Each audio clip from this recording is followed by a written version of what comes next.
Hello guys, am I audible? Yes, we can audible. Great, thank you. So we'll start with today's session, right? Today we are going to talk about dimensionality reduction technique. Right? So just let me know once you are able to see my screen.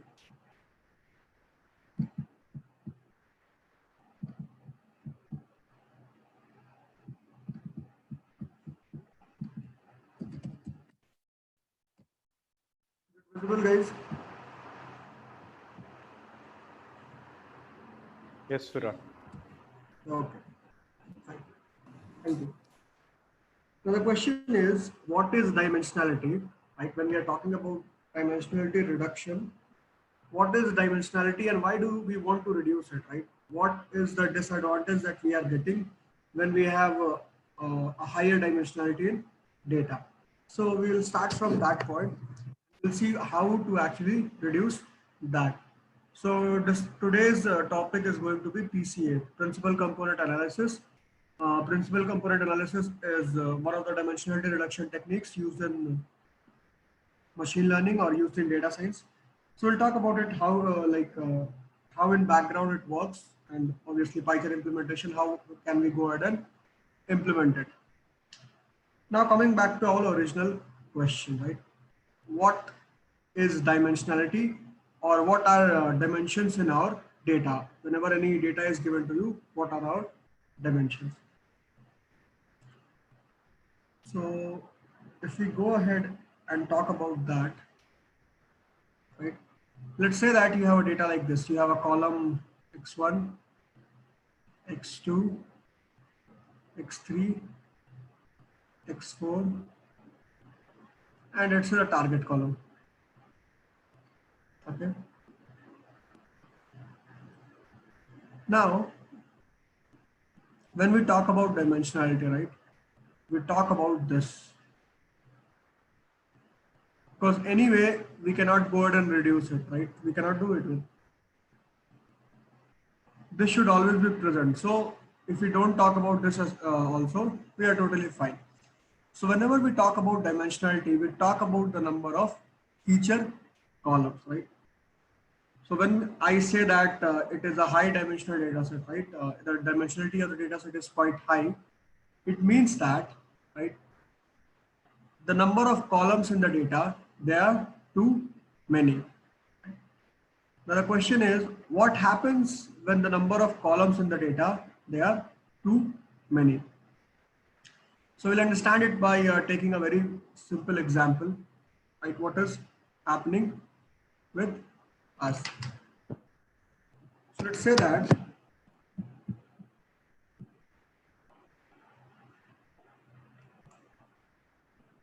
you have 2 points, right? Let's say this is our x-axis,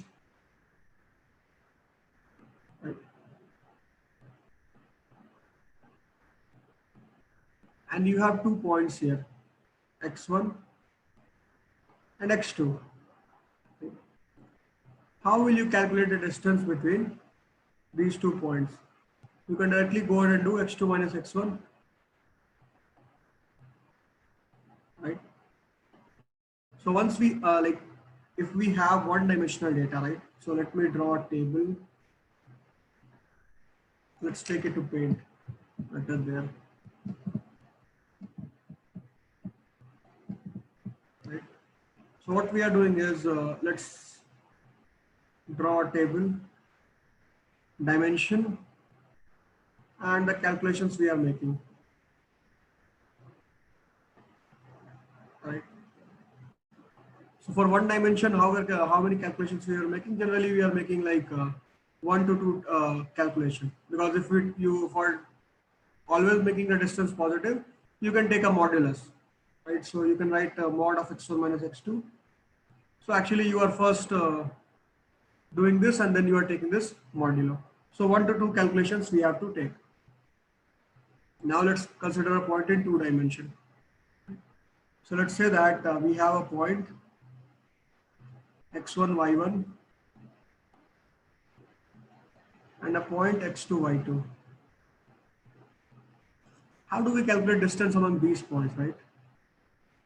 For calculating the distance,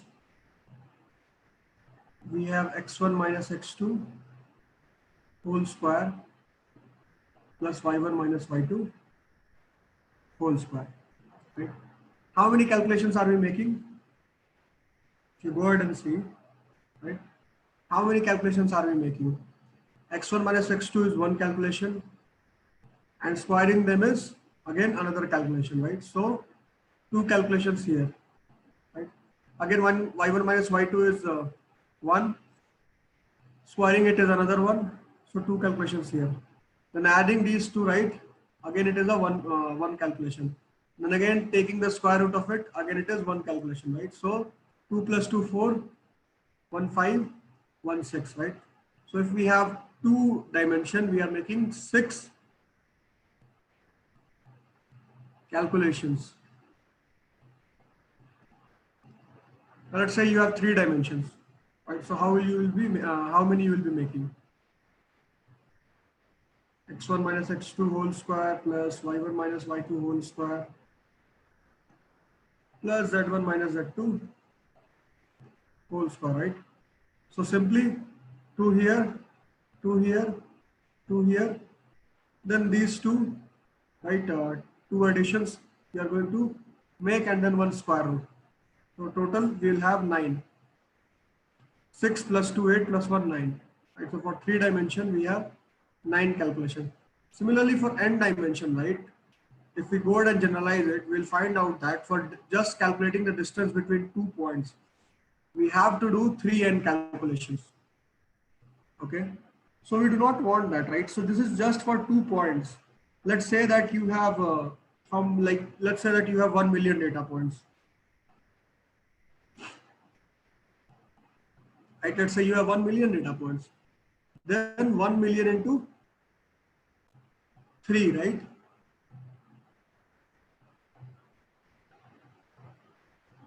Three, and actually n will be their dimension. So these many calculations you have to make for finding out the distance among all the points, right? And this again, this is not this simple. What you'll have to do is, again, you'll have to do 1 million C2, right? Any 2 points out of these 1 million you'll have to select. So this again becomes, if you know this, like 10 C2, what is 10 C2, right? So 10 C2 will be 10 into 9 divided by 2.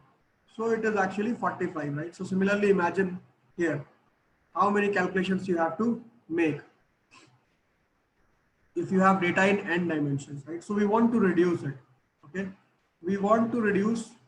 So now the question is it really possible to reduce it, right? Because you might give an argument that if we reduce the dimensions, don't we lose something from the data, right? Because if we are removing some of the dimensions, are we not going to remove the information which we were getting from that from that dimension, right? You can ask me that question next. So if there is there some information loss possible or not? Yes. So we are going to talk about it, but don't worry, not as of now. As of now, I'm just explaining you the drawbacks of a higher dimensional data. Again, let's say that if you want to do a pair plot sort of a thing, right? If let's say if you want to do a pair plot, so what does pair plot do? Pair plot just takes or plots all the columns against each other. Let's say you have some 1000 of columns, right? Or let's say 2000 columns. So if you go ahead and do this to again 2000 C2, what you will get is this, right? So just imagine these many plots you have to make, right? The computer will simply hang, right? You won't be able to do it, your computer will simply hang, right? And even if you are able to do it, right? How will you analyze these many plots, right? Does not make sense. It is not humanly possible to analyze these many plots. So these things, these drawbacks that you are seeing, right? These things, they are called as curse of dimensionality, right? As the dimensionality in my data increases, right? These kind of problems arise. Now the next question is, how to handle that, right? So the first approach will be your feature selection approach, right? Uh,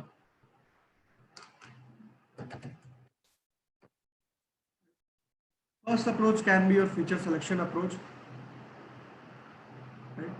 So what we generally can do in feature selection is that, okay, we'll see that like out of all those columns, right, you'll have to sit, you'll have to analyze, right, and see that how many columns are really necessary, right? But again, if you have 10,000 columns, right, you cannot go ahead and sit, analyze all the 10,000 columns. Again, it is like too huge a task for a single person. So those feature selection techniques, they also will start to fail, right? In these kind of scenarios where you sit and decide that, okay, I'm going to do some feature selection and I'll select these features, I won't select these features, right? So that also, if the number of dimensions or the number of columns, it increases a lot, it's not going to work, right? And that is why mathematicians, they came up with a new approach called as principal component analysis,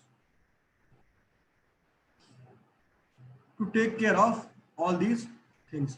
So we'll understand what a principal component is, right? How it works with as a dimensionality reduction.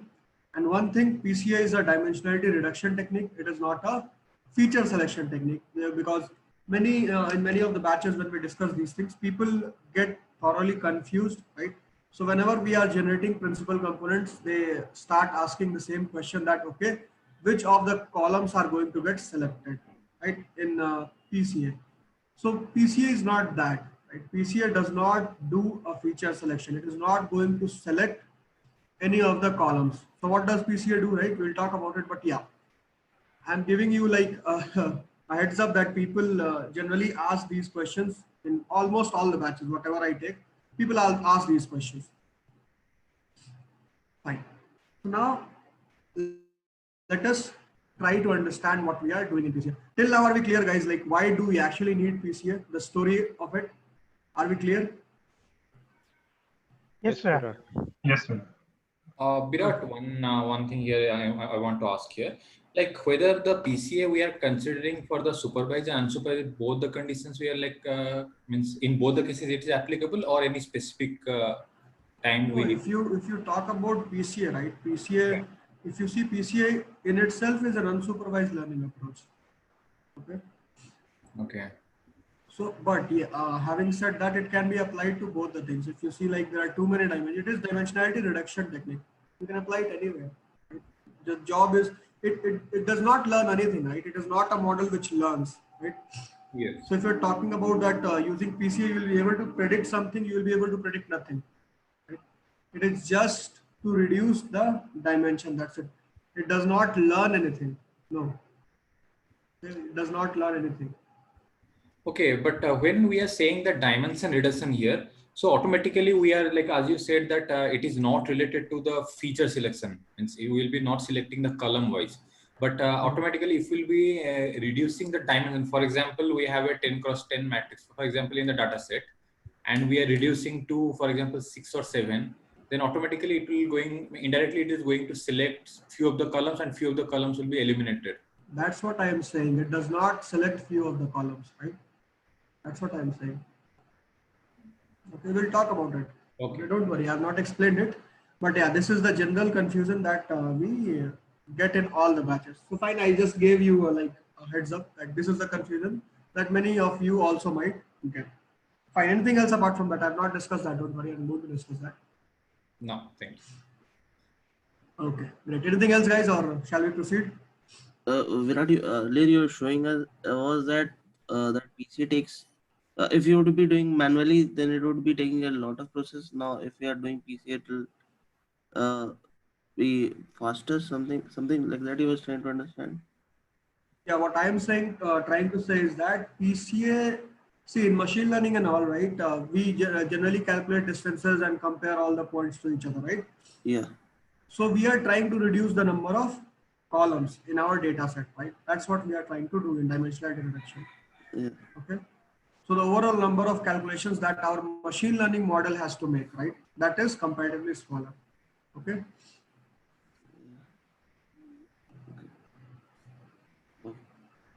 Okay. Okay. Okay. Fine. So let's see how it does things, right? How PCA algorithm actually works in the background. Right? So there are two approaches which are like very famous in the market for understanding PCA. First one is singular value decomposition, right? So singular value decomposition is what scikit-learn implements, right? So we are going to go ahead and discuss that approach because we are going to obviously use scikit-learn libraries. So we'll use singular value decomposition. One more approach is related to eigenvalues and eigenvectors, right? So yeah, that approach is also explained in the notebook, but we won't cover that in the class because understanding one approach also is fine. And as anyway, we are going to implement scikit-learn's library. So we are discussing their approach, singular value decomposition. Okay. So let us start.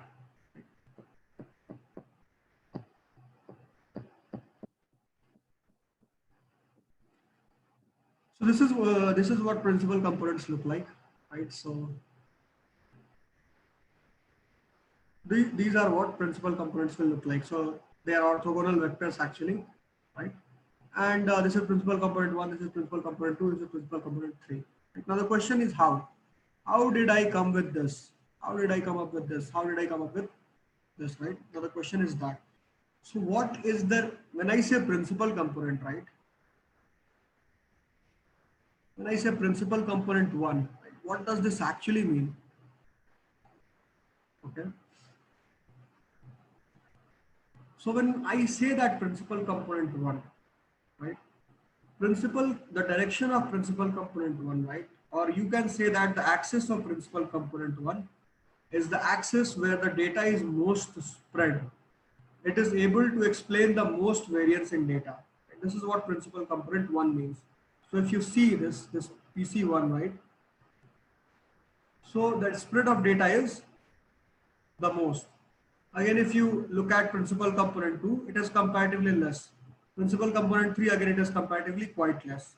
So as we move from principal component 1 till principal component n, right, the spread of data or the explained variance, it keeps on decreasing. So there is an advantage that we are going to take of this particular property. We will take the advantage of this in doing the dimensionality reduction. Now the question is, when I am saying that PC1 is this, PC1 is the direction in which the data is most spread. Now the question is, how does it gets calculated, right? How are we calculating PC1? The next question is that. So let's see that how are we going to calculate that. So for that, we will take a very simple example, right? So let me open.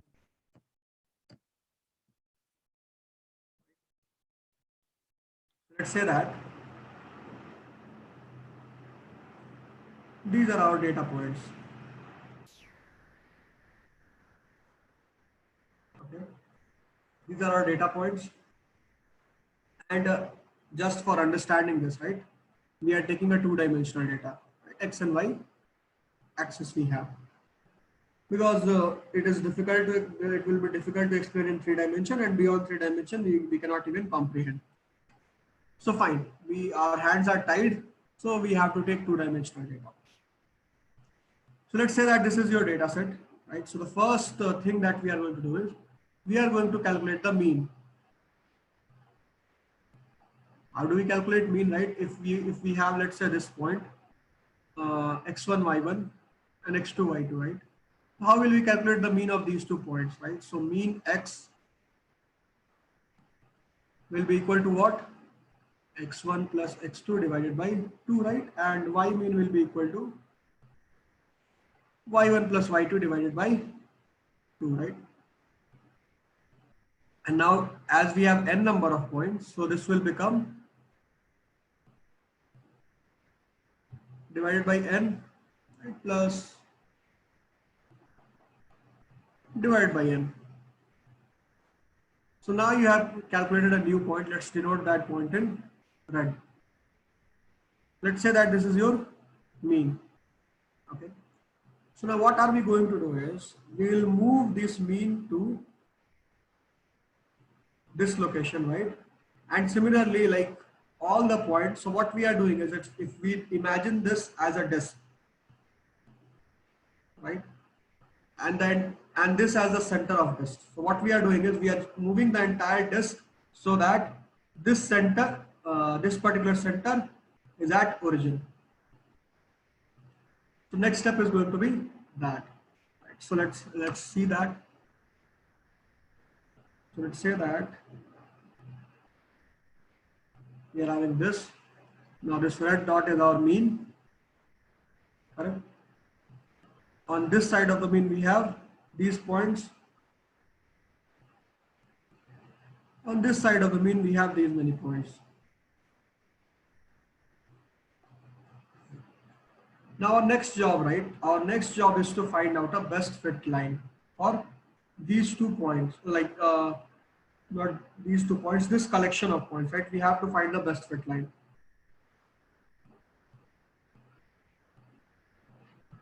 Okay.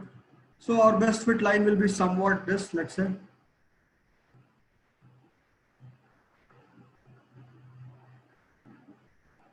Just like in linear regression, we find the best fit line. Similarly, here also we'll find the best fit line. Right? Now let's say that this is our best fit line. And then what will happen is we will draw a line perpendicular to this best fit line. So that line is going to be this. Right? So this first line that we have drawn, right? This first line that we have drawn, which is our best fit line, we call it as principal component 1. Right?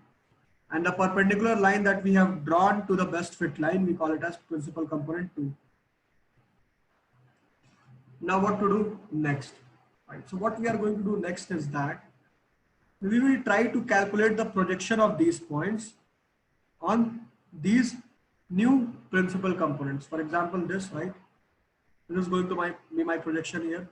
This is going to be my projection here. Right? So we'll calculate these points, right? These coordinates of these points we'll calculate. Similarly, for these points, this, and on this axis, this projection, right? Let me change color, right? This projection and so on, like whatever points are there, we'll calculate their projections on these new principal components that we have calculated. So let's say that these are the projections.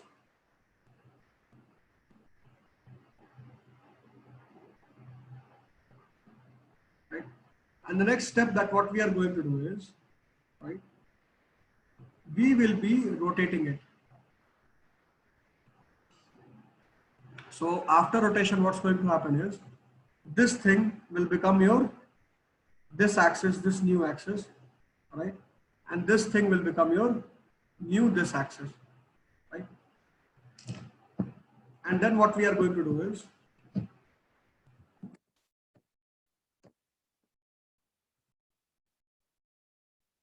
so what's going to happen next is that once we are rotating that, so let's say this is our principal component 1, right? And this is our principal component 2 now. Right? And now we have the projections, right? We had drawn projections. Let's say now we have projections. Now the new points, right? The new points that we have to calculate. Correct? So these will become my new points, right?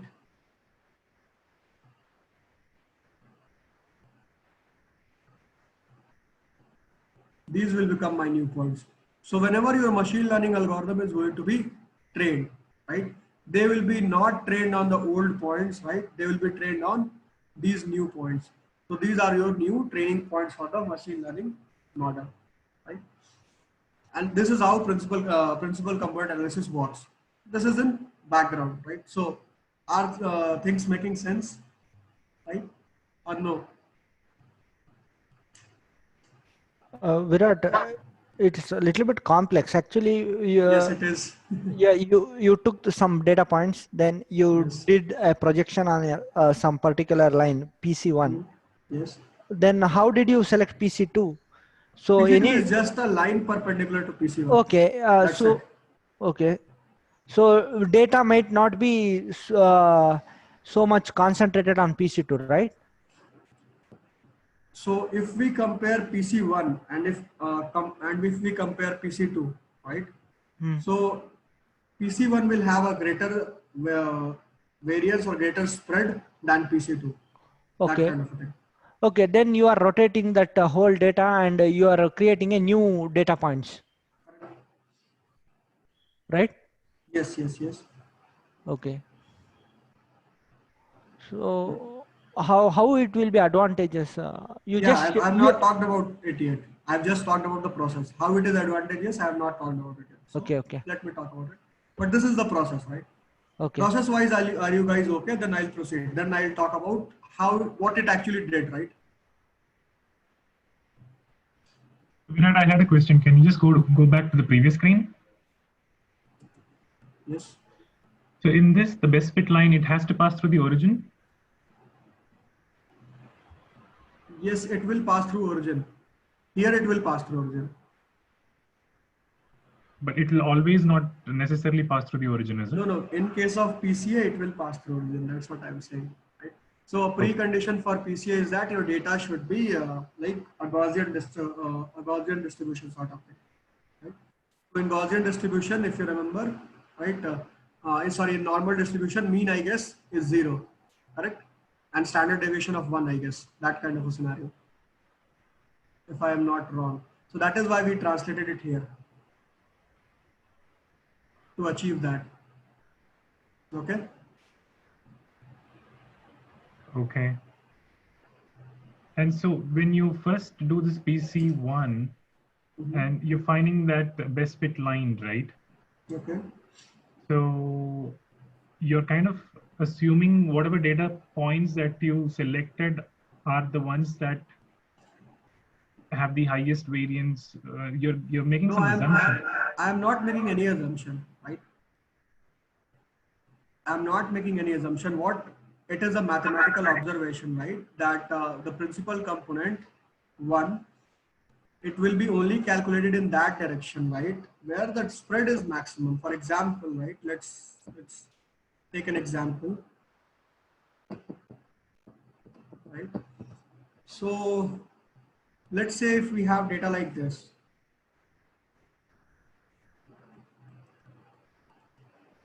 right? So obviously our principal component is going to be in this direction, right? And our best fit line also will be in this direction. If we have data like this, right? So our principal component is going to be in this direction, our best fit line.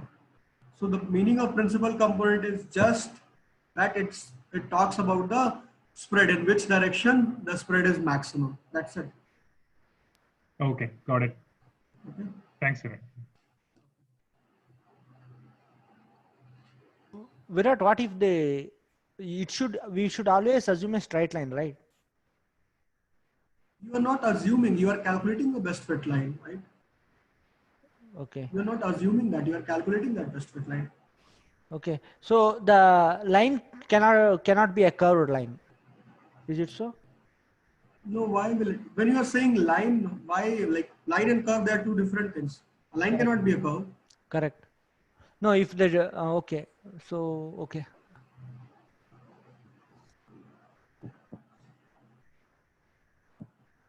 Virat, over here, when we are drawing a line, then you're saying we are converting it into a standard normal distribution and then making Yes, it so parts. the prerequisite for PCA is that your data should be a standard normal distribution. That is the prerequisite. So so for like to start, you take any particular axis, you plot a regression line. Yeah, And I'm not taking any particular axis, right? I'm not doing it randomly. Principal component 1 is the direction in which the data is most spread. most right for a particular column, na? Or Not for for two a columns. no.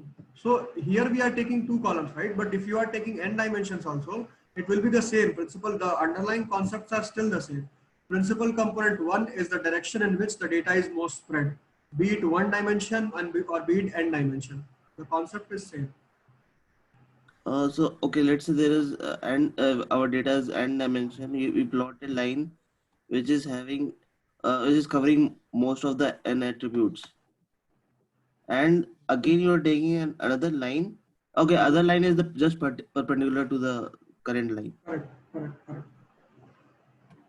And Right. okay. And for the n dimension, you're also converting it into standard Norman distribution and then plotting. For anything like that is PCS prerequisite. So Okay, like that one is dimension or n dimension, you have to convert it. Okay, is this somewhat making sense, guys? Like, I know 100% it is difficult to understand because I've not explained the entire thing. But till now, whatever we have done, is it making sense? Yes, no? Yeah, Virat. Yes, Virat. Yes. Yes, Virat. Okay, great. So now, right, you can ask me a question. So if you remember, right, that in our data we had like x and y, 2 dimensions. Correct? Here also, still after doing all that, we have 2 dimensions, PC1 and PC2, right?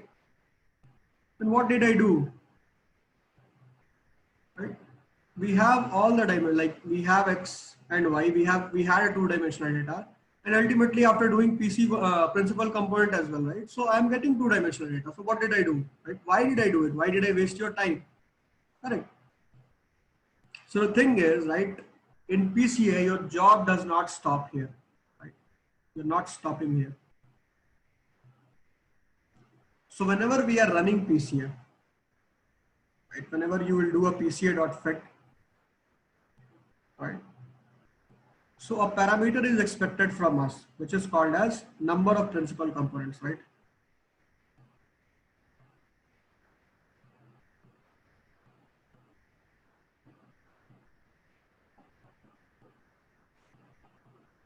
This is to be given by us, right? Now let's say, right, that we are talking about an n-dimensional data set.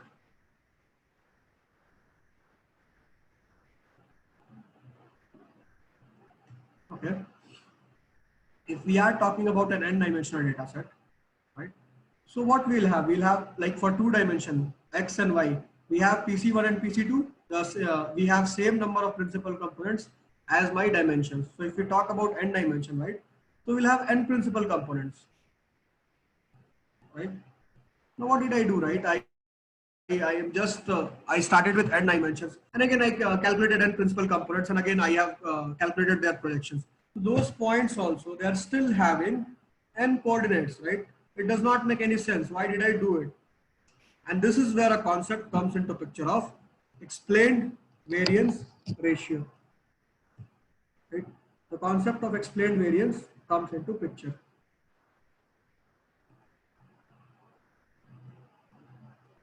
Now, what is this and what are we talking about?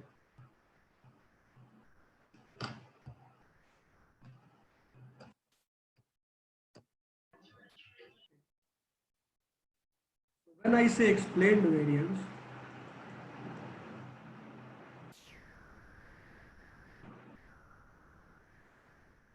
what does this mean? It means that we are talking about that how much percentage of the total variance, right, or how much percentage of the total spread a single principal component is able to explain. Right? So we have for n dimension, we have, I'm saying that n principal components, right? And we had n dimensions also, so we have not achieved anything.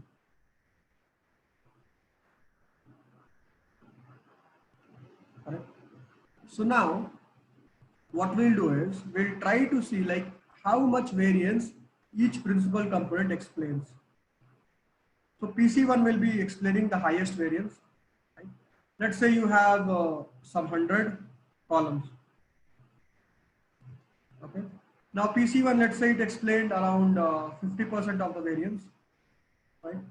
PC2 it explained around 30% of the variance. And PC3 it explained around 15% of the variance.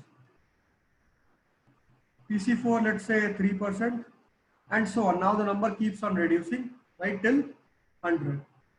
Okay. So we'll have till PC100 the variance explained. Virat, Now if one we, doubt. Hello, Virat. yes. See, you told PC1 and PC2. Okay. Those 2 lines are got from perpendicular. How can we get PC3 and PC4 line? Again, they will be perpendicular to each other, right? So when we, let's say in 3 dimension, right? So if we talk about the axis, x-axis, right, y-axis, and z-axis, right, they are all perpendicular to each other, correct? Yeah, means in only two-dimensional, there will be only PC1 and PC2. If there are three-dimension only, we'll come to know PC3, PC4. Is No, it no, correct? no, no, no, no. If there are 3 dimensions, right, so the number of principal components are always equal to the number of dimensions, right? So you'll have PC1, PC2, PC3. If you have 100 dimensions, you'll have PC1 till PC100. So number of principal components and the number of columns, they are always equal. Okay. Okay. Virat, one thing here, when we are saying the PC1 is a 50% of the variance, like what does that mean actually? I'll talk about it, don't worry. Okay. Just for now, I'm trying to explain how do we do dimensionality reduction. Right? So we'll talk about it, don't worry. Yeah, fine. Okay, fine. Where was I? Yeah. So now if you see, right, here we have PC1 till PC100, right? We have these kind of things. So if you go ahead and start doing a summation, so till our PC4, right? We have, how much we have, around 50, 30, 80, 15, 95, 398, right? So till PC4, we can explain 98% of the data, right?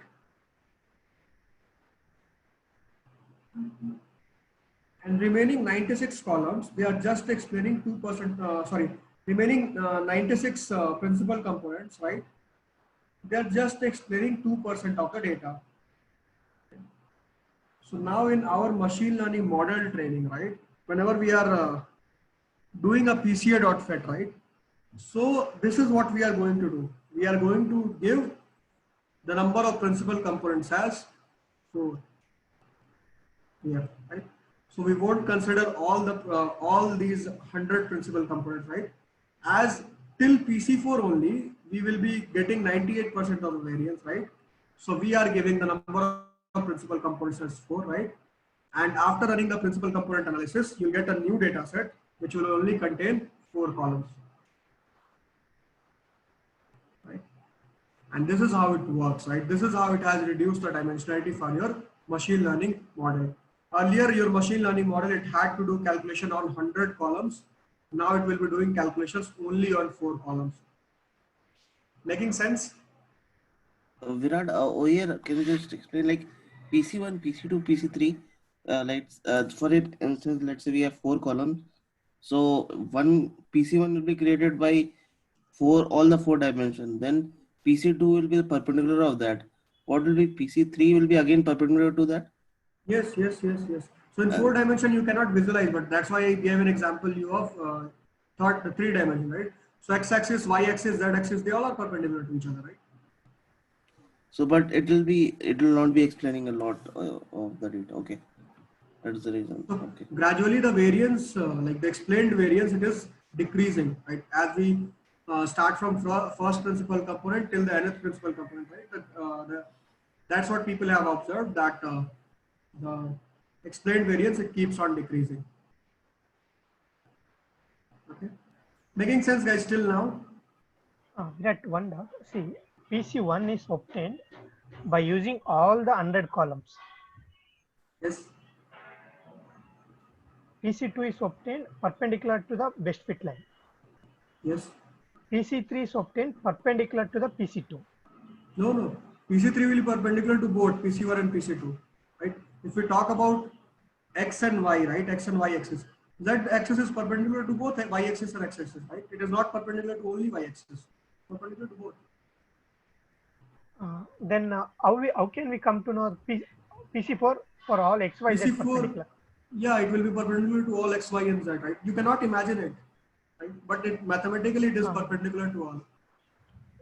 I got it. Now visualize it, you won't be able to. Right? Now I got it. Right. Okay. Thanks. Fine. Virat, Yes.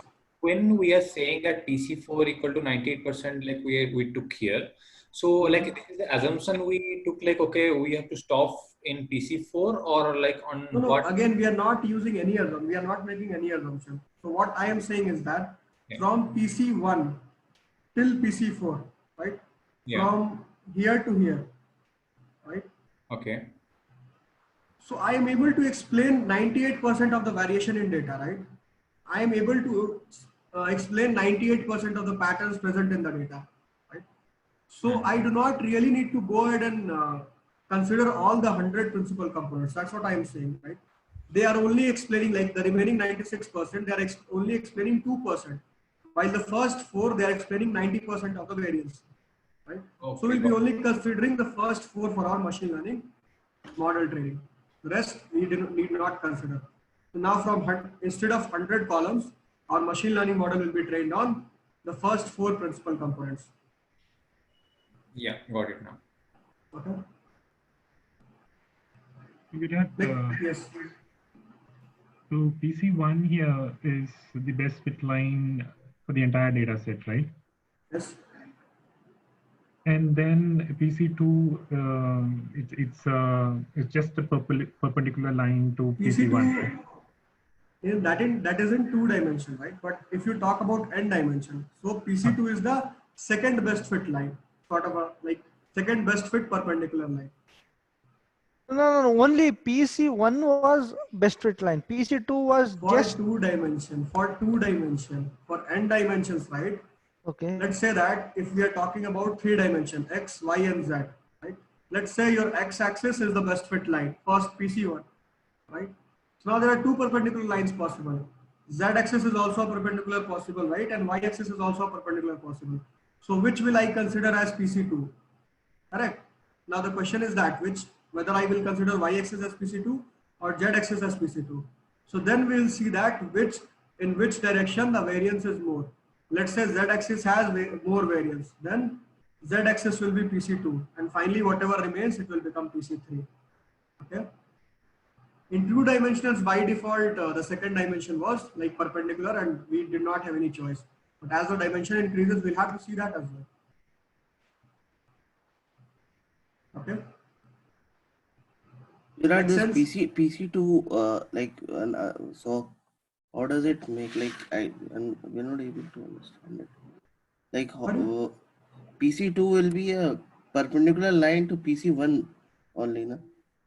Yes, so there are 2 perpendicular lines possible, right? So if you take x-axis, a 3-dimensional space, right? If we are taking 3-dimensional space, x, y, and z, right? This is our z-axis. This is going inside the screen. So if x is PC1, there are 2 perpendicular lines possible. Y and z both can be perpendicular to x. Right? Which to choose amongst these? Where the variation of data, or in the direction in which the variance of the data is most, right?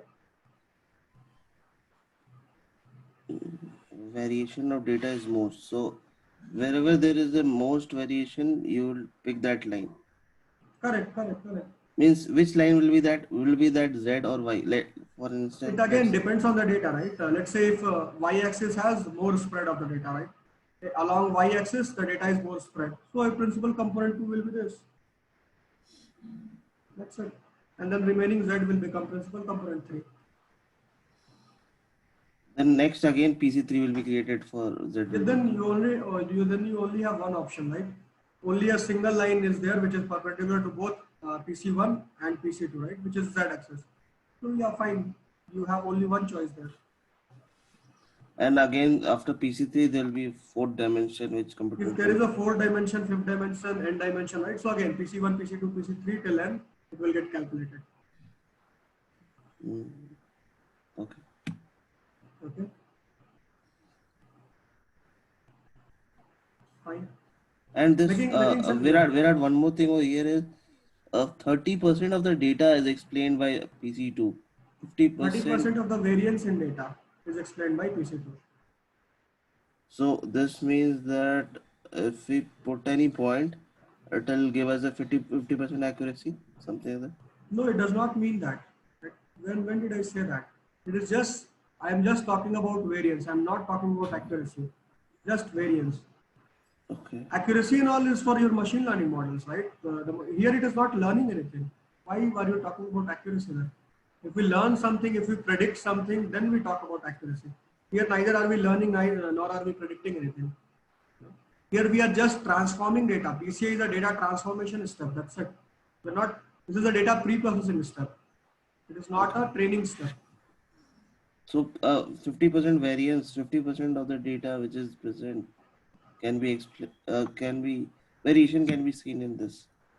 Yes, along the principal component to one axis, 50% of the variance in data can be explained. That's it. Okay. Don't worry, like in the notebook there is a diagram, 3D diagram. You'll understand. You'll see it and you'll understand it better. Okay. Till now, are we guys clear? Is it making sense how principal component does things? I lost connection in between. So I was asking about the so PC1 is explaining. I mean, it's the best fit line with respect to the entire data set, right? Okay. So are you able to hear me? Yes, yes, I can. Yeah. So in the previous example, when we took the two-dimensional one, so you just had the one best fit line, and then you drew the PC2 as a perpendicular line to PC1, right? Correct. So and then, so here in that case, is it different? The PC2 here, is it different from how it is explained in a two-dimensional one? No, it is still perpendicular to PC1. It is still the same, right? But when we are talking about two dimension, right? So there are only two principal components, PC1 and PC2. So it was comparatively easier to choose the perpendicular because there is only one perpendicular line possible on PC1 in case of two dimension, right? But as the number of dimensions increases, right, the number of possible perpendicular lines, right, it also increases. Now you'll have to select which perpendicular to go for. Then you will see in which direction your variance is explained the most. Okay. Okay. Okay. Fine, guys, making sense? Then I'll proceed. Okay. Now I told you, right, that we have to provide this. The number of principal components whenever we do a PCA.fit, right? We have to provide this in the algorithm, right? And I'm saying that this is done based on this thing, right? This thing here. So we see that each principal component, right? How it is able to how much variance it is able to explain, right? So there is a diagram which represents the same thing. Like for example, in our k-means, we had an elbow plot, right? So here we have a plot called as tree plot.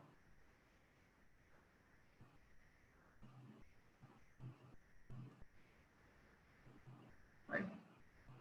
So you can just draw this diagram like scree plot, and let's go back to Jupyter Notebook and have a look at that. Right. So see, this is what I was trying to talk about when I am saying that. Right. First, let's have a look at scree plot, then I'll again come back to this. Okay. So same thing, whatever we have talked, right? These things are like in a better diagram. They are explained here. Right. Fine. So this is what I was talking about, right? The scree plot. Okay. So this line here, right? It is the number of principal components. And number of principal components is equal to number of dimensions. So you can see that this is a data which has 400 columns, right? And this is the explained variance ratio, right? So from 0% till 100%. So somewhere near this, right? We'll see that around 150, right? We are able to explain almost 98% of the variance, right? If we go around and see around this 75, right? We are able to explain some 90% of the variance, right? So when the principal components, the number of principal components is equal to 75, right? We are able to explain almost 90% of the variance in data, right? If the number of principal components, if it is equal to 150 sort of, we are able to explain 98% of the variance in the data, right? So again, you might see that we had 400, columns, right? And now from 400, based on the problem statement at hand, right, we can solve it using n equal to 75 as well, right? So we have just reduced 325 columns in our data, right? So we are not going to make calculations for these. We'll be just making calculations for these principal components, right? Again, what to check, right? What is the best value of your explained variance ratio, right? Whether you should go for 98%, whether you should go for 90%, right? There is no hard and fast rule, right? It is for you to decide based on the problem given to you, right? It is for you to decide that, and the trade-off that you are seeing, right? The trade-off between the number of columns gained, right? Or number of principal components gained, the trade-off that you are seeing, based on that you have to decide that, okay, whether I should go for 98% or 99% or 90%, right? What should I go for, right? So those things you will have to decide based on your own knowledge, based on your own domain expertise, like what is the loss, what is the information loss actually, right? So when we are saying 98% explained variance, right? So we are saying that 2% of the variance we are ignoring. We are not training our machine learning model on that 2% information. So now you will have to decide that whether you can, like how much loss you can afford. And based on that, you will be passing the value of n, the number of principal components. Okay. Till now, are we making sense?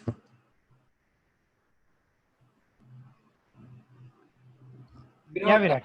Yeah, Virat, can one understand. thing actually I just want to ask here. Like when we are saying that variance we are taking into consideration for with respect to whole data set, am I correct? Right. But normally, for example, now we have two columns like x1 and x2, and we are taking the variances with respect to the two column.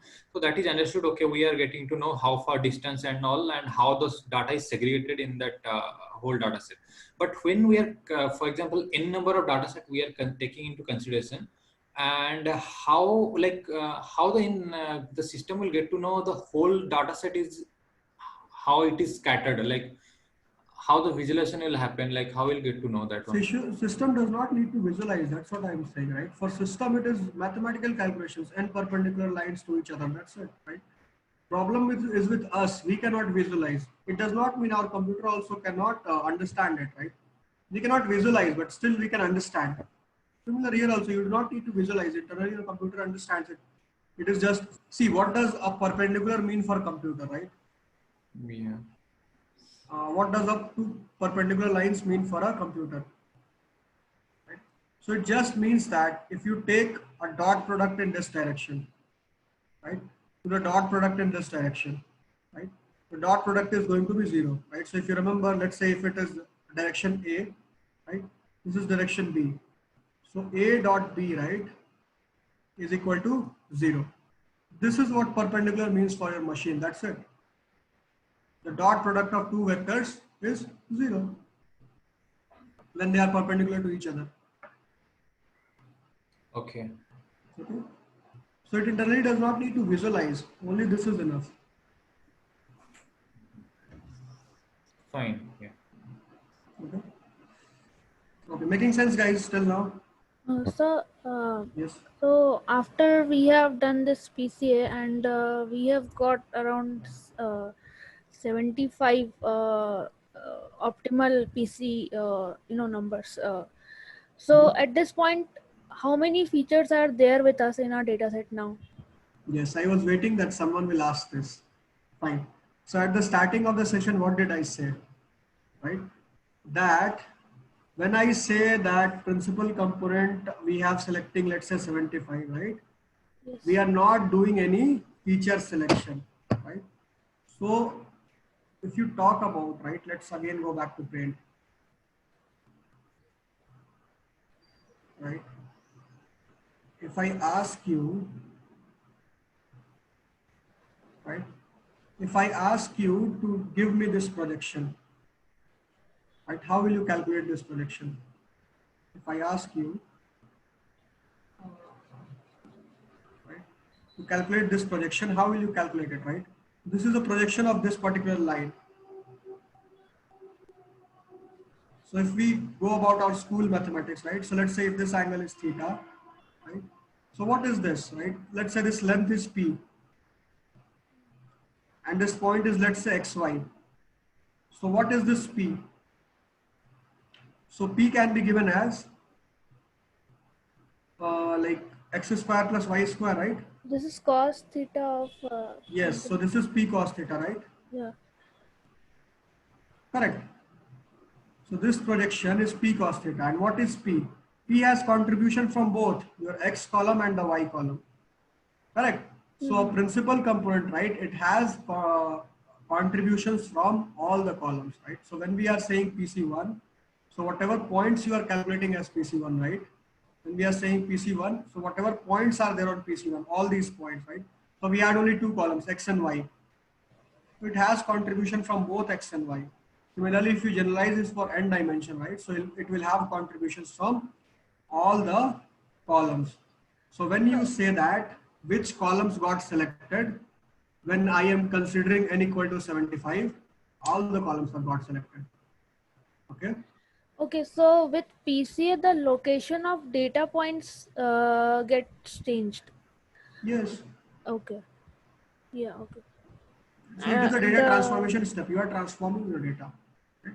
So yes, one more statement I would like to make here is that now if someone asks you what a principal component is, so mathematically a principal component is a combination of all the columns. Right? So that's what a principal component is. It is a combination of all the columns. Okay. Yeah, fine. Someone was asking something. After machine learning model, this is training, the data should be reconverted to the original, right? Why?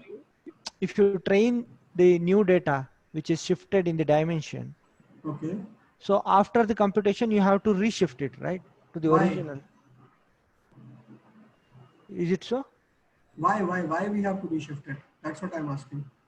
So you are training the model based on the principal component data points, right? Yes. So after it predicts some values. Okay. So it should be converted back to the original data set. Is it so? No, we are just doing it to features, right? We are not applying principal component analysis to the target column, right? That's what I said at the beginning. Target column, we are not touching it. Okay, We are just okay. applying it to feature columns. Okay, making sense, guys, till now?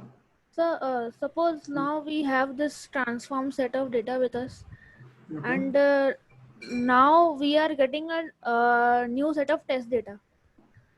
So Okay. that test data will not be in that transformed phase, which we did, which we have transformed the data using PCA. So Yes. how will that test data, which is not been transformed or scaled by using PCA, will be delivering the right output on the prediction? By Yes. the, So the same goes true for, right? Let's say that whenever you are doing one-hot encoding, whenever you are doing label encoding and all, right? So same way, your client does not know. They are sending the same data, right, for prediction. What do you do in that case?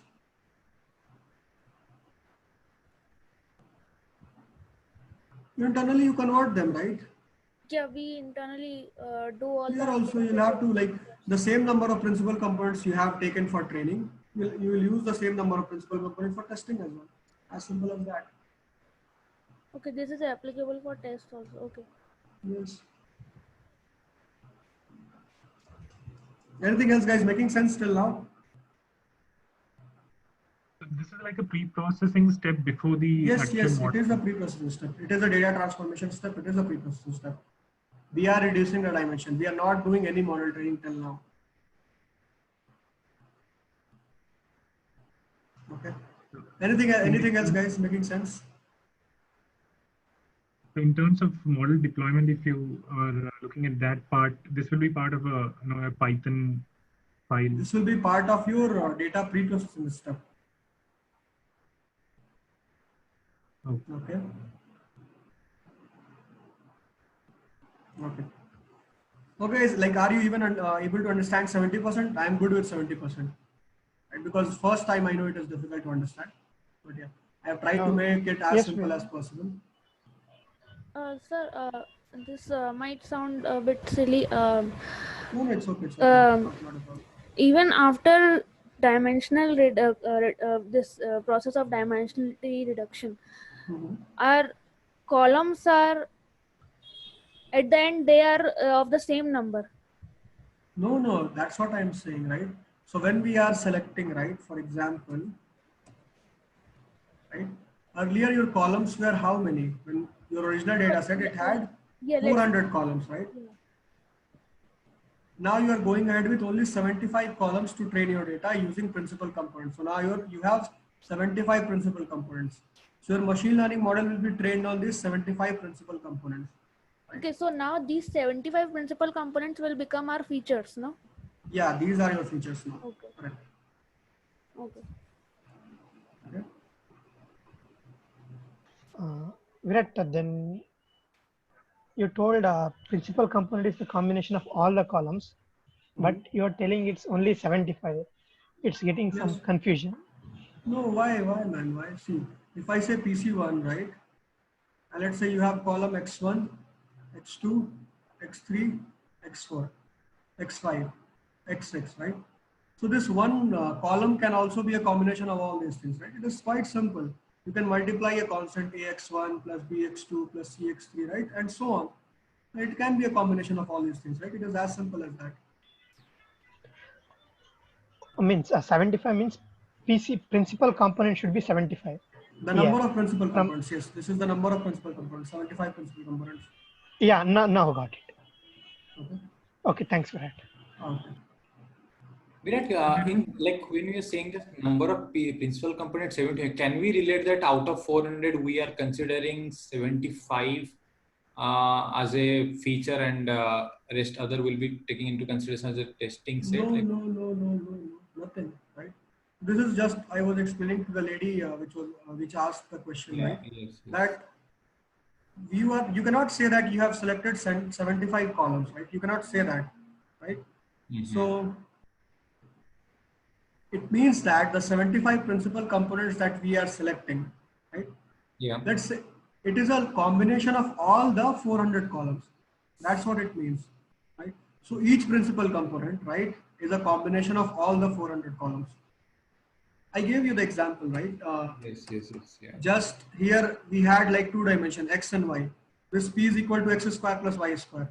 This projection point P is P cos theta, right? So this point, right, it is actually having some contribution from X and some contribution from Y. Yeah. Right. So this is how things are done internally. Okay. Okay. Fine, makes sense, guys. Can we proceed? I had one question. So if we can go to the two-dimensional one, and can you just go back to that figure? Yeah. So if you just consider the two dimensions, and then you draw the best fit line, and then you draw the perpendicular, and what are we, in terms of just general intuition, what are we achieving by recalibrating that entire thing into a Y and X axis? Why are we doing this? That's what you're asking, right? Yeah. Why are we rotating? Yeah, right. What are we really achieving by doing that? And what are we I was again waiting that someone will ask this, right? So let's say that, right? Why are we rotating this? So again, this is to make sure that we have to make a fewer number of calculations. Why? Let's see that part again. Right.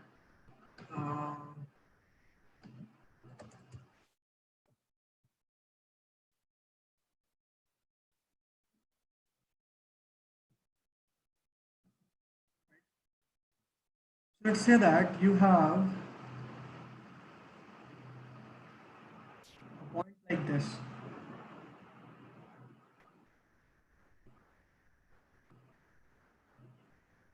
Right? So these are your points. And if you have to, let's say x1, y1, x2, y2, and you have to calculate distance among these 2 points, right? So what we will do?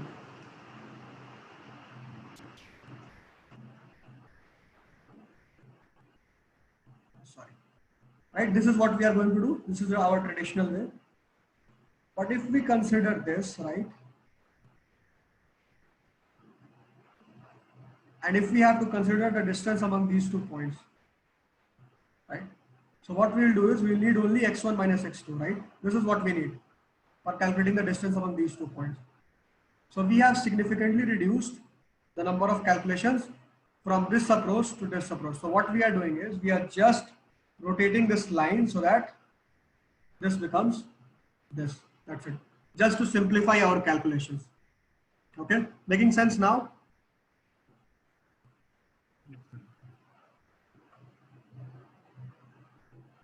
Yes, no? Yes, Vedant, yeah. Yeah. So see, how simple have you made compared to this, right? So if you go ahead and translate, this is called as translation and rotation sort of thing. So if you go ahead and rotate this, right, in a way, so still this distance is not changing, right? If you are rotating a line, let's say this is your line. If you rotate it like this, rotate it like this, right? So your distance is not changing, but the way in which you calculate the distance, it is getting simplified. That is the purpose of doing this rotation. Okay, making sense? Can we Thank you. rotate it anti-clockwise? Like we are rotating in clockwise, right? So can we rotate it This is algorithm anti-clockwise? step, right? So I was taking this example, right? So if my principal component is in this direction, go ahead, do it. So we need to achieve Just- this line, the x-axis. Yeah, so just to make the principal component should be parallel to one of the axes. Like this is no hard and fast rule that only x-axis or only y-axis, right? You just have to achieve a scenario where you'll have to you can minimize your number of calculations. That's it. That is the end goal, right? In this example, I'm just showcasing it like this. That's it, right? So there is no hard and fast rule that rotate clockwise, rotate anti-clockwise. No, internally some mathematical calculation is happening which is transforming this point, right? Just to make you understand it, I am explaining it in terms of rotation. That's it. Okay. Fine, guys. Now clear. Can we proceed? So this step is basically to make this computationally inexpensive in terms of the Yes, yes. To make it less because- expensive compared in terms of I mean, calculation. P of cos theta will take much more time to memory to do the calculations. So instead of doing that, we are just not doing the projections and we are just rotating this line. No, Just like that.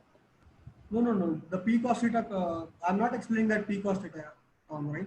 So we already have calculated P of cos theta, right? When we have this, we already have calculated it.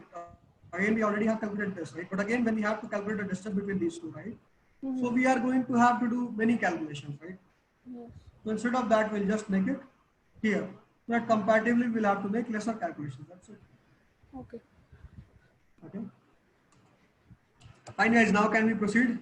Next. Making sense? Okay, great. So this is the second approach, right, that I was talking about, the matrix-based approach. So yeah, you can go ahead and read about it. I'm not going to talk about it in the class. But if you have any confusion and all, we can talk about like once you have gone through it. So yeah. And please do not ask me what is eigenvalue and eigenvector, right? You can also read about it, right? It is fairly simple. You can like get many articles on internet which explain all these things. You really do not need my help to understand what eigenvalue and eigenvector is. But yeah, go through it, right? It explains second approach to do principal component analysis, etc. This is also like a famous approach which people study. Now how to like, see, this is the first principal component, right? So just an animation to showcase how the best fit line will be done. Now Python implementation wise, again, it is very, very simple. You just have to do a model.fit transform. That's it, like any other transformation step. So we are using this glass data, right? So our, we have how many columns? So we have 1, 2, 3, 4, 5, 6, 7, 8, 9 columns, right? So this is our target column, right? And anyway, this index is just the numbering, so we are not going to consider it in our data. Fine. So anyway, we are going to drop this column. So our actual data set is only this. Right? And these are the features, 9 columns, right? 1, 2, 3, 4, 5, 6, 7, 8, 9, and this is our target column. Right? And yes, you'll have to remove the null values first, right? Obviously, whatever pre-processing you do, you'll have to convert your categorical values into numerical ones and all before applying PCA. All these things you need to do. Then what we are doing next is, right, once we have checked all these things, right, then as I told you, right, we'll have to convert it into a standard normal distribution. So yeah, we are converting it, right, and then what we will do is, now we are doing a, like, it is inside scikit-learn.decomposition, and we are plotting a scree plot, right? So if you remember, here we have explained variance, and here we have number of principal components, right? So we had 9 columns starting from 0 till 8. We have 9 columns, right? And if you go ahead and see, right, let's say this point, 90% of the variance explained, right? So if you go ahead and see, right, almost like this 4. So instead of considering 9 columns, right, if you consider 4 principal components, okay, still you will be able to explain 90% of the variance in data. If you go ahead and do a 5, right, it is almost 95%, right? So instead of going ahead with all the values, right, almost by using 50% of the principal components, right, we are able to explain the 90% of the variance in data. So now what we will do is we will calculate the principal components. And doing that is again very easy, right? We are giving n components which you have seen from here. We are going ahead with 90%. You could have gone ahead with 95% with 5 also. That is up to you, right? And then you can just do a PCA.fit transform your data frame and done. And now you will have this principal component 1, principal component 2 till 4, and this is the new data that you have, right? And you can go ahead and like train your machine learning model on this, right? So almost like 50% features, it has reduced your columns more than 50%, right? So this is what the help of, or by the help of principal components, this is what you can do. Yeah, this example visualizing the principal components, this is again for 2 dimensions. So this is the direction of, like, this is your spread of data. If you plot, right, so this is the direction of first principal component. This is the direction of second principal component, just the 2D data, right? So if we take only one principal component, right, so you'll be seeing that these many things, they are explained by only a single principal component. And we actually do not need the like second principal component in case of the 2-dimensional data set, right? So again, in higher dimensions, we cannot make a diagram, and also it's, our hands are tied. We have to make it in 2 dimensions.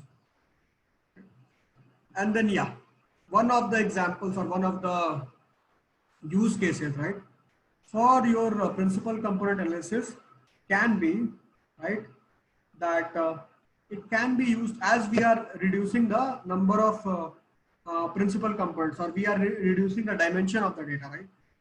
So it can drastically be used for data compression sort of a scenario, right? For example, here we have taken a very famous data set called as MNIST, right? That is a data set for digits. So what it contains is, it contains pixel information, right? For, let's say that you have to represent this number, any of the things, like you are representing this 0. So this 0 on screen, right? It is it consists of pixels. So let's say that if you have a image which is consisting of 64 pixels, so there are 64 pixels which are getting used, right, to explain, right, or to draw this image. But the question is, do we really need 64 image to identify that this is a 0, right? So similarly, if I go ahead and draw a diagram,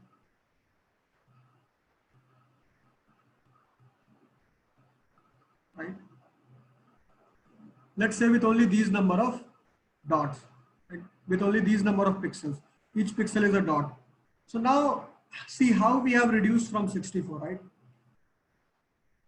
Instead of doing it using 64, we are just doing it like with number of pixels quite less than 64. So this is again an example, right, of your or a utilization of your PCA, right? And it can be used even in case of image data sets and all to reduce the number of pixels which are actually getting used to represent that image, because same kind of image or same kind of understanding, it can be taken out or it can be drawn from a lesser number of pixels as well, right? So if you go ahead and do this, right, so just imagine how much like reduction in size of the data you are making, right? So this is why PCA can be used for data compression as well. So same thing, like here I have drawn it, same thing in terms of like visual animations and all, it is shown here in your notebook. For example, right, this is our data set, right? This is again only 0. Yeah. So this is what our data set looks like, or better, right? This is what our data set looks like for one number. Again, so what I was saying is that we have, this is again an interactive one. So for 60, using 64 pixels, right? So we are able to approximate how, like, what is the number, for example, 0, 1, 2, 3, 4, 5, 6, 7, 8, 9. So this is the thing that we are able to approximate. If we go ahead and reduce the number of columns or reduce the number of pixels to 20 also, right? Still you will be able to draw some inference out of it, right? That this is 0, this is 1, somewhat you are able to understand it. This is for humans. Again, computer wise, it will be able to understand it in a better way, right? So that's what our goal is. So if you go ahead and see this scree plot that we have drawn. So in the scree plot, what we are talking about is that there are a total of 64 columns, or 64 pixels actually, not columns, right? And then what we are saying is that using only, right, 40 columns, 40 pixels, you will be able to explain 100% vary, almost 100%, not exactly, but almost 100%. But again, if we go ahead and reduce it to 20, or we reduce it to 30, right, almost a 75% or like 1/3 sort of a thing, right, or a 50% reduction if we make in our pixels, right, still we will be able to preserve 95% here, almost like 98% sort of a thing, we'll be able to preserve in our data set. So instead of using 64 pixels to represent our image, we can very well go ahead and either use like 20 or 30 based on your use case.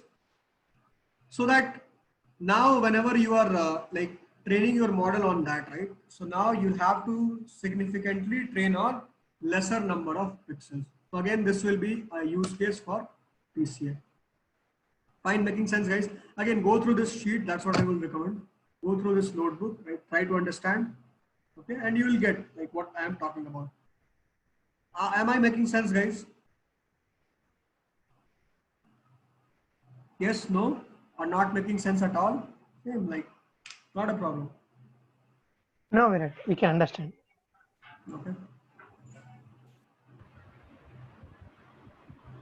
Others? Yeah, Virat, I'm getting it a bit. Like, Yeah, see, hurtfully. I don't like expect also that 100% you will be able to grasp in one attempt, right? Because PCA is a bit difficult to understand. We know that, right? And that is why, like, when at the beginning, when I was explaining the actual concept of PCA, was very slow, right? Python implementation wise, it is not that difficult. So yeah, again, it is similar to like any other thing that we do, just model.fit, or here as it is a transformation step, so model.fit transform, that's it. Really, you know? Okay. And anything else, guys? क्या बोल रहा? Guys, whoever is not speaking, please go on mute. I see you are talking to someone else, not me. Okay. Okay, guys, anything else? How often is PCA used in real world scenario? Do you use it in almost every case? You cannot say almost every, but yeah, it is used very frequently. PCA is used very frequently.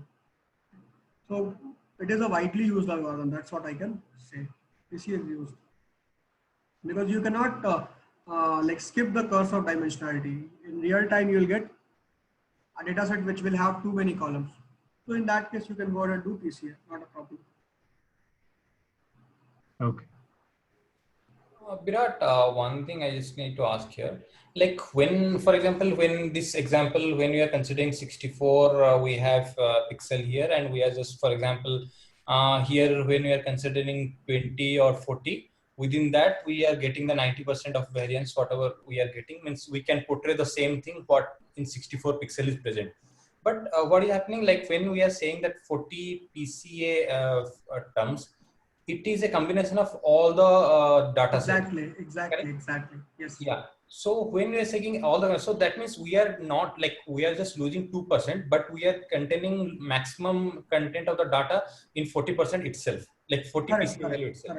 So then how it's going to be faster, but because we are just losing 2% only in terms of yes, so that is the beauty of it, right? So earlier, if you go ahead and the example that I gave at the first, right? So let's say that, let's take a different example, right?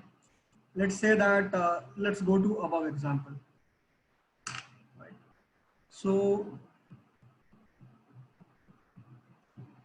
this thing, right, where we were considering the number of components as 4, correct? So let's say that earlier we had 9 columns, correct? Yes. So if you have to do calculations for 9 columns for just 2 points, amongst 2 points, how many calculations you were making for just 2 points, right? You are making 3n if you remember, right? So you are making 27 calculations. 2 points means, what does it mean here?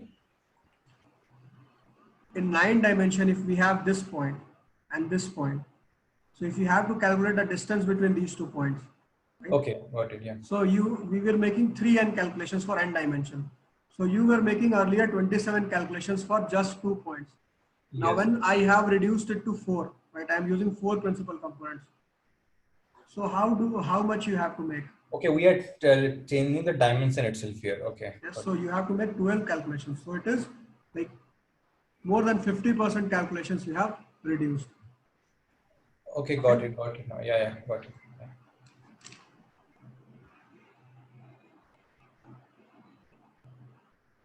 Yeah. Okay, anything else, guys? What I would recommend is go ahead, try to understand it. You'll get it. Like, it is very simple. Whatever I have explained, same thing, quite like I'm not good with drawing, right? So here it is better drawn and all, and written also. So you can go ahead and try to understand it.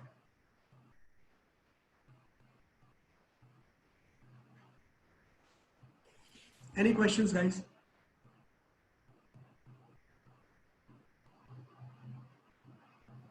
I think once we go through that, then only we. Yes, definitely. I know, like, I'm not also expecting that 100% understanding in first go. It is difficult to achieve, I know, but still. Fine, if there are no questions, then I'll close the session for today and we'll meet again tomorrow with a new topic, right? We'll try to see what we cover tomorrow, okay? And I'll send it to you on WhatsApp, this thing, the zip file for this, I'll send it to you, okay? Yeah, one thing, right? Now, no one has asked me, right? This thing, right? You know, data is changing, right? Then how machine is learning? No one asked me this. Okay. So now I am asking you this. Virat, after doing a PCA, suitable columns or features are selected and data is trained on the only particular those features. Is it so? Again, now, like, you have made, like, at the starting I told you that you don't have to ask this. It is not this method. And after all the explanations and all, we are asking the same thing, right? So PCA is not a feature selection method. I told you at the beginning, right? So you are not selecting features. You are selecting principal components, and principal components is a combination of all the other features, okay?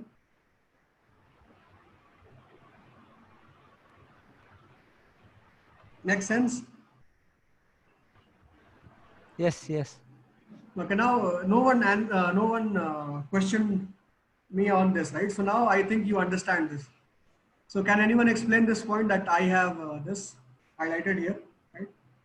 So when we are changing our data points, right? So why it is not like hampering our model training?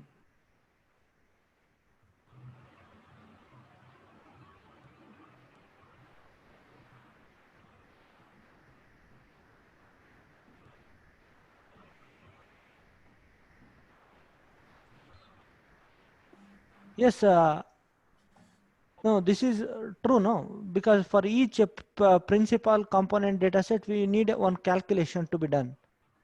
Okay. So that is why it can't be interpretable. Yeah, it is true, fine. But what I am saying is that when I have changed my data, Okay. right? My original data was something else, and Okay. I'm training my model on it, right? So how is it like we will get a good machine learning model? Because we have changed data. But the changed data has all the features of the original data, right? Okay, so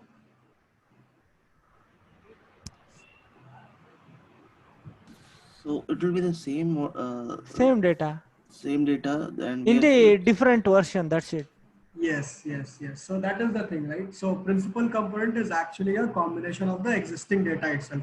It is just like it is difficult for us to interpret, but like as a humans, but yeah, machine internally will understand it.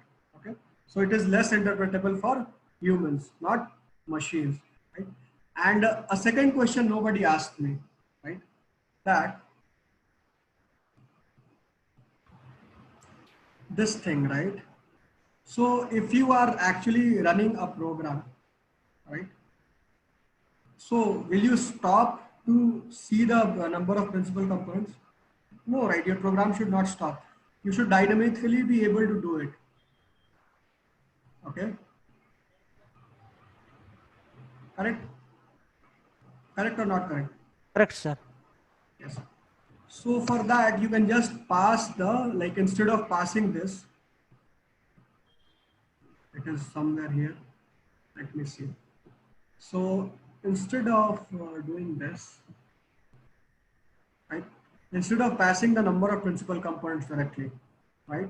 You can pass the percentage also, right? So here you can, if you pass a number less than 1, like between 0 and 1, 0.98 or 0.90 or something, if you pass a decimal number here, right? So it will automatically see that how many components they are required to explain that much variance. So what I'm talking about is this. So if you do a PCA of, let's say, 0.95, so, right, and if you do a PCA.fit transform of your data, right, so it will automatically give you the required number of principal components. Then you do not need to plot the scree plot. That is again for our understanding, for our visualization. Machine can understand in terms of this as well. And it is somewhere here in the sheet, right? Not sure where exactly, but it is there. Let me do a Control F.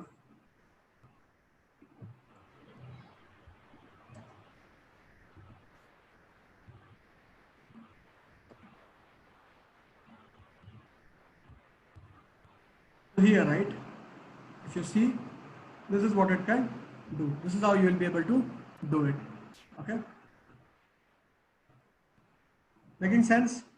Yeah. Okay. Yes. Anything Yes. else? You should ask me these things, right? I am telling you, you should have asked me these things. Right? You should have asked me these things. So you are perfect teacher. Oh, no, it's not like there is nothing called as perfect. But still, you should have asked me this, right? When I was studying, I had these confusions, right? You should also have them. Fine. Okay, anything else, guys? Or should I ask anything else? Means in all logistic we use confusion matrix, all those things. What are the things Yes. for PCA for evaluation? Nothing. PCA is not a model training approach, right? You won't evaluate PCA. Okay. PCA is a data do you evaluate your one-hot encoding? No, right? Okay, Virat. Evaluation is when you do training. Virat, Yes, can you explain variance formula mathematically formula it is and here. mathematics Not a formula? problem. It is here. It is there in the sheet itself. Right.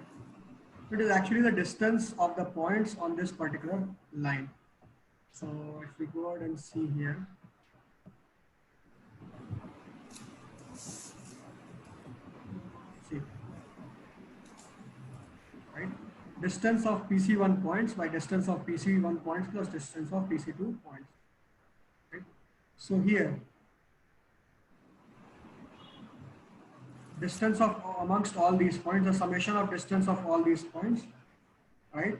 So explained variance of PC1 will be the distance amongst all these points, right? All PC1 points divided by all PC1 plus the distance among all these points for 2 dimension, right? All PC2. This is what your thing is. Okay? Making sense? Yes. Virat, in terms of the data set, when you say if you want to consider 90% variance needs to be explained. Okay. In terms of the data set, it is not 90% of the data, right? It is Or not is it? 90% of the data. It is 90% variance in the data, right?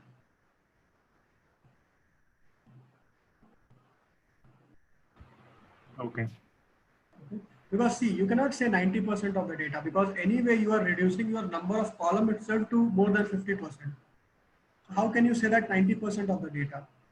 Correct. So what I am saying is 90% explained variance in the data, right? The underlying patterns in the data. Okay. Okay. Does that mean like the 90% feature, like 90% behavior will be Yes, taking yes. into consideration within the particular, for example, we are saying 4 PC or 70 PC or whatever. 90% of the variance. See, what your machine learning model learns, right? Your machine learning model learns based on the variance itself, like variation in the data itself. What does variation mean? Variation in the data means different patterns in the same data. Correct. So if you are able to explain 90%, 95% of the variation in the data using a lesser number of columns, yeah, your machine will learn it finally.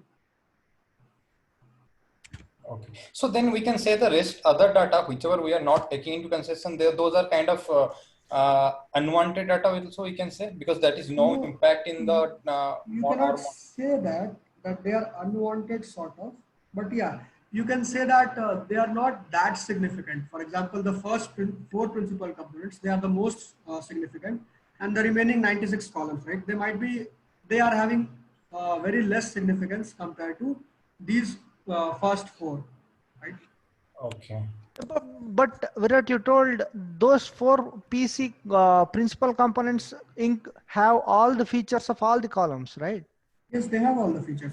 So you can't tell that they are less. No. See what he is saying, that when we are ignoring those 2% of the data in the other principal components. Okay. Like for example, other principal components, yes. Yes, other principal components. Right? So they are like without them also we can do, right? Our calculation has become significantly faster by just removing the 2% of the variance in data. Right? So we are ready to take that. We are ready to make that trade-off. Correct. But we are not ignoring any feature. No, feature-wise, nothing gets ignored. Right? Okay. Okay, guys, anything else?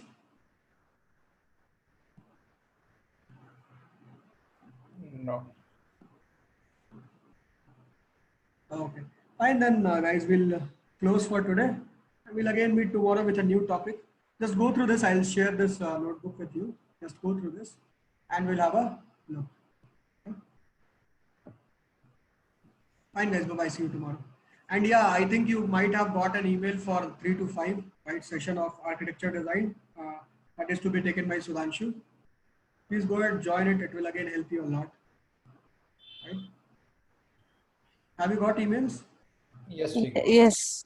Yeah. Please join it. It will be again like you'll get the bigger picture, how actually your machine learning project will be a part of a very big project that is going on, right? So it will be a small component in a very big project, your machine learning thing. Right? Just leverage that to have a better understanding. Okay. Okay, guys. Then we'll meet tomorrow, or please join the 3 to 5 session also. Okay. Bye-bye. Thank you. Thank you. Bye-bye. Awesome.